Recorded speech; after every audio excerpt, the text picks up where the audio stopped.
Sosok calon mertua Ayu Ting Ting punya profesi mentereng hingga sempat jadi pegawai mak. Kabar bahagia datang dari pedangdut Ayu Ting Ting.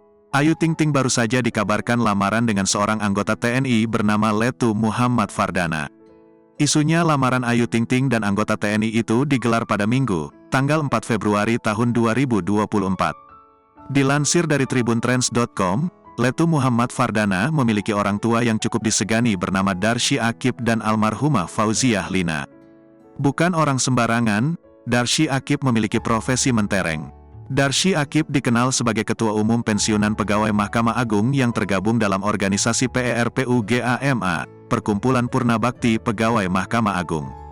Ia juga diketahui memiliki kantor lembaga bantuan hukum di kawasan Jakarta Timur yakni Darsy Akib dan Associates.